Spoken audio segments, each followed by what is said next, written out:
بسم اللہ الرحمن الرحیم۔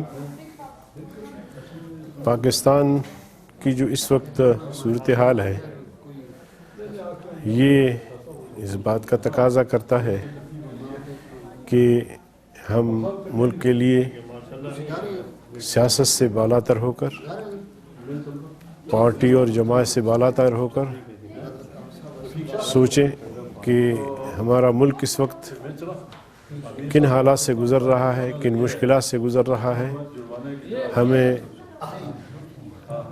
اس کو دیکھنا چاہیے۔ اور میں سمجھتا ہوں کہ طاہر القادری صاحب یا عمران خان جو مطالبات وہ لے کر آئے تھے ان میں سے بیشتر مطالبات تسلیم کیے گئے، لیکن بدقسمتی یہ ہے کہ وہ انا اور ہٹ دھرمی سے ابھی تک باز نہیں آ رہے، بلکہ میں سمجھتا ہوں کہ ان کے دھرنوں سے ملک کا، قوم کا بہت بڑا نقصان ہوا ہے۔ اس وقت اعداد و شمار کے مطابق 1000 ارب سے زیادہ ملک کا نقصان ہوا ہے، اور بیٹھے بیٹھے ہمارے قرضوں میں اضافہ اس لیے ہوا ہے کہ ڈالر کی قیمت میں اضافہ ہو گیا ہے۔ تو ایک طرف ہم دہشت گردی کا شکار ہیں، دوسری طرف انرجی کرائسس ہے، تیسری طرف معاشی بحران کی طرف جا رہے ہیں۔ ملک ہم سب کا ہے، سب کو ہوش کے ناخن لینے چاہیے۔ پاکستان ایک تحریک کے نتیجے میں معرض وجود میں آیا تھا، اتحاد و یکجہتی کے نتیجے میں۔ اس وقت سے اب میں سمجھتا ہوں کہ پاکستان کو، پاکستانی قوم کو یکجہتی کی ضرورت ہے، وحدت کی ضرورت ہے، اتحاد و اتفاق کی ضرورت ہے۔ اور میں ان دونوں جماعتوں سے کہنا چاہوں گا کہ بہت نقصان کیا آپ لوگوں نے، اب مذاکرات کی میز پہ آئیں اور بات چیت کے ذریعے، مفاہمت کے ذریعے، مذاکرات کے ذریعے اپنے مسائل حل کریں۔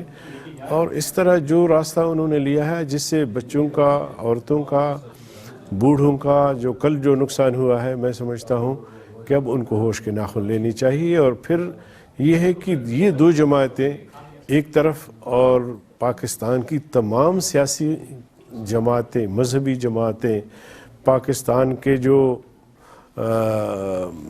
سپریم کورٹ ہے، بار ایسوسی ایشنز ہیں، سب کے سب ایک طرف، اور سب اس بات پہ متفق ہیں کہ آئین کو بچانا ہے، جمہوریت کو بچانا ہے، سسٹم کو بچانا ہے۔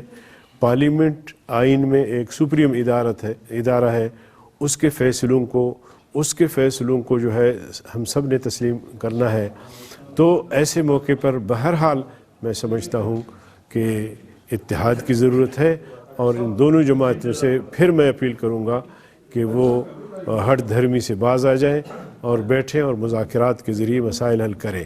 اور پھر جہاں تک طاہر القادری صاحب کا تعلق ہے، وہ تو اس سسٹم میں شامل ہی نہیں ہے، اور وہ الیکشن لڑتا نہیں ہے، نہ الیکشن میں وہ حصہ لینے کا ارادہ رکھتے ہیں۔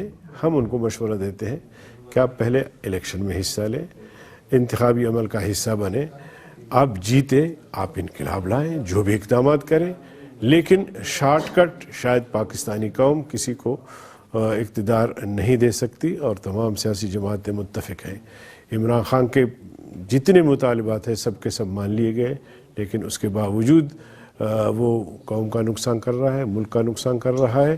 اور میں سمجھتا ہوں کہ یہ آئین اور قانون سے ماورا اقدامات چاہتے ہیں جس کی قطعاً گنجائش نہیں ہے۔